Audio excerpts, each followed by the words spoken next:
I think about it as like LLM rot. These models are trained on the corpus of, whatever's out there on the internet.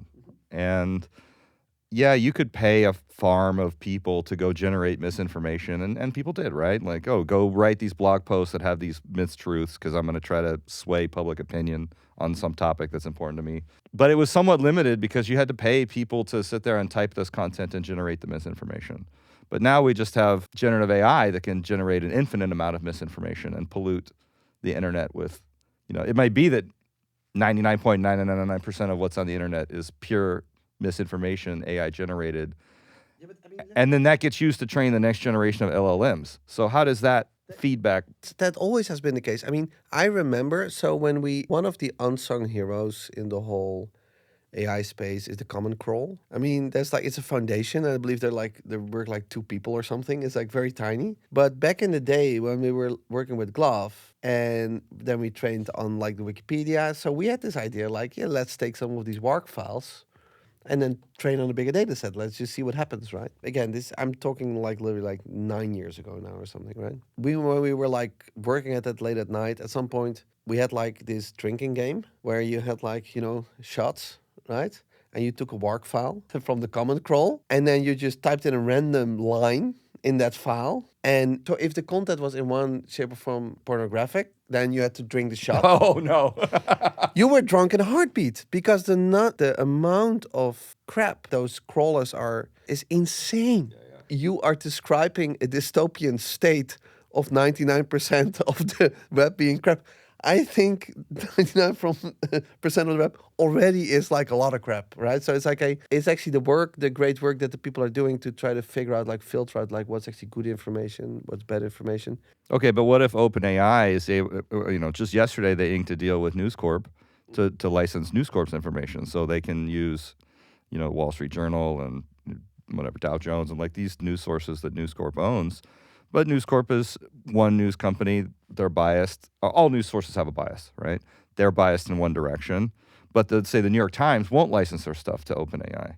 So does OpenAI become inherently biased because they're only able to license and use certain information? I think actually that that what happened with the GPT models that introduced a flaw in the thinking. So if I may slightly alter the direction of the conversation to make another point that comes back to what you're asking, is that what happened with GPT was that there were 2 camps, right? Camp number 1 was we just need to train it on more data, and camp 2 was that will not work. And camp 1 clearly won, right? So it's like, hey, so especially also with companies like OpenAI, it's like, if you give me $1 billion, I'll train on a huge corpus and it will be better. If you give me $10 billion, I just train on a larger corpus and it will even be better. Well, you see the pattern that's starting to emerge here, right? And even 50 billion, and so on and so forth.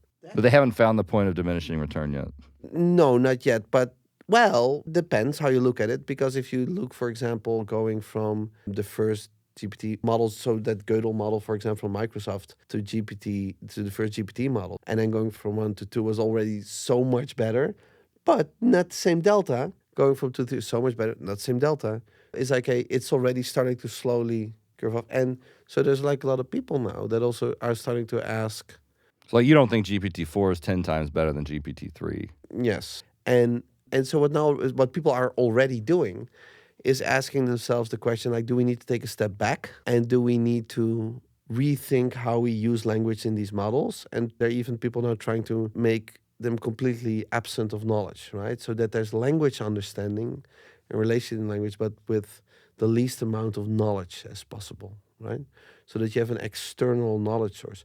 I believe that the original RAG paper actually, that's what they describe, right? So how can we create a model that is where they use actually 2 models, right? An encoder and I'm blanking on the name of the models, but they use 2 models and they what they're basically saying, like, so one is used for encoding, and on retrieval we use the other one to generate tokens. And that the concept basically is like, can we have the knowledge outside of the models, right? And so that you go to smaller models with a very, very, very basic world understanding who rely on external sources to predict new tokens. So the training the models is a lot cheaper because they're so much smaller but hyper-specialized? Yeah, and you want to have accuracy based on so you cannot use that model without an external data source.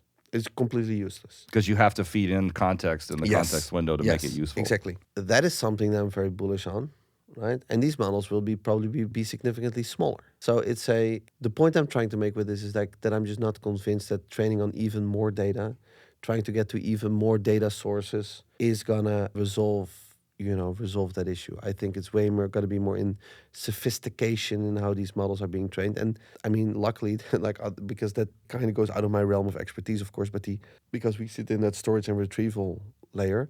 But the point I'm trying to make is that if I had to make a bold prediction like a year from now, we're not going to have bigger models. We're going to have smaller models that rely on external retrieval. Okay.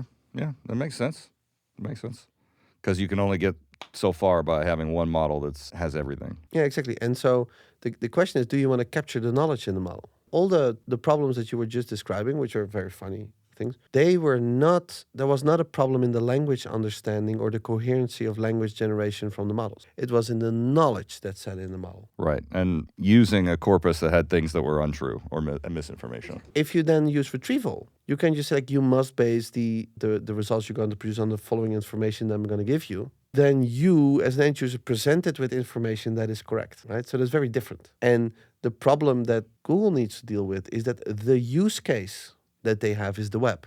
That's the Google use case. The Google use case. Indexing all human knowledge, yeah. Point that I'm trying to get across is like, I've seen these examples too, and I thought they were funny too. Yeah. But the problem is not the model not hallucinating and generating coherent results. The problem was the input data where the knowledge comes from is wrong. But we could have imagined that if... But do you have to have a human sit there and classify each thing as like, that's true, that's not true, that's misinformation, that's bias, that's, like how do you solve that problem at scale? I mean, that's a very hard problem. That's a very hard problem because then we go into the realm of what's true and what's not. Exactly. Now you're back into the philosophers. Yes, and I love to talk about that, but I'm the risk you run with it is that you find yourself in a political discussion, right, or a moral discussion. But the point that I'm trying to make is if we try to abstract that away, we can just say that the models, assuming that the information that we're giving it is like a priori true, it does a pretty good job of rendering something, right?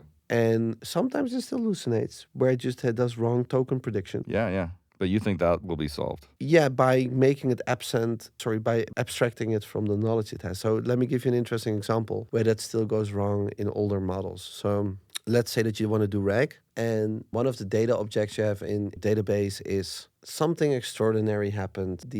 There's like this. People have been able to transport the Eiffel Tower from Paris to Berlin.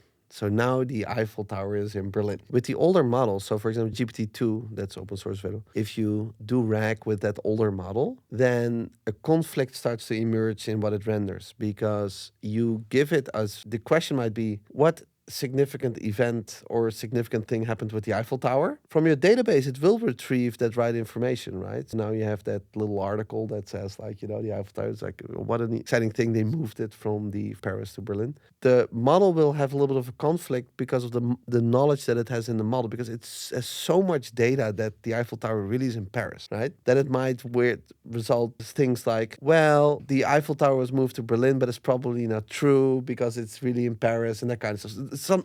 It might render something like that. It's conflicted, yeah. It's conflicted. That's an example where we just want to actually remove that information from that knowledge from the model, and that it's actually better to have less information and knowledge in the model, but just the language understanding, right? That it understands that there's so those kind of things are more tricky.